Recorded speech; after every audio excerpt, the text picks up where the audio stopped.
Hi guys, అందరు ఎలా ఉన్నారు? బాగున్నారా? నేనైతే చాలా చాలా బాగున్నా. అయితే ఈ వీడియో వచ్చేసి అమ్మ వాళ్ళ ఇంటికెళ్ళినప్పుడు నేను, చెల్లె స్ట్రీట్ షాపింగ్‌కెళ్ళాం.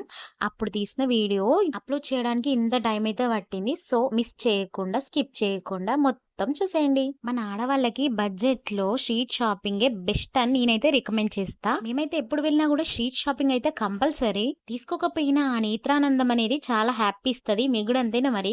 బతుకమ్మ ఫెస్టివల్ కదా, చాలా చాలా వెరైటీ ఐటమ్స్ వచ్చినాయి. సీజెడ్ హారాలు, మంగళసూత్ర, బ్యాంగిల్స్, ఇటు పక్క చూసిల్లా ప్లాజో పాయింట్స్ 100 రూపీసే. బట్ క్వాలిటీ అంత బాలేదు. బట్ ఇంట్లో యూజ్ చేసుకోవడానికి అయితే బెస్ట్ అనే చెప్తా. ఇంతకీ ఇది వరంగల్ ఎక్కడ అనుకుంటున్నారా? వరంగల్ చౌరస్తాలో ఫెస్టివల్స్ అప్పుడు, బతుకమ్మ ఫెస్టివల్స్, ఇంకా వేరే వేరే ఫెస్టివల్స్ అప్పుడు ఈ బ్యాంగిల్స్ ఇవన్నీ బాగా పెడతారు. అసలుకి బాగుంటాయి, చాలా బాగుంటాయి. ఇంకా ఫైనల్ గా బ్యాంగిల్స్ మా చెల్లె ఇయర్ రింగ్స్ తీసుకుంది. పాపకు కూడా బ్యాంగిల్స్ సెట్ తీసుకున్న 100 రూపీస్, చాలా చాలా బాగున్నాయి. మొత్తం షాపింగ్ అయిపోయేసరికి మా మొహాలంతా మాడిపోయినాయి. మా చెల్లె నేను పీనాసొల్లం 10 రూపాయలు ఆటో వాడికి ఇచ్చేది ఏందని బ్రిడ్జ్ నుండి మొత్తం నడుచుకుంటూనే వస్తున్నాం. సరే మరి వీడియో లైక్ చేయొచ్చుగా, సబ్స్క్రైబ్ చేసుకోండి అబ్బా.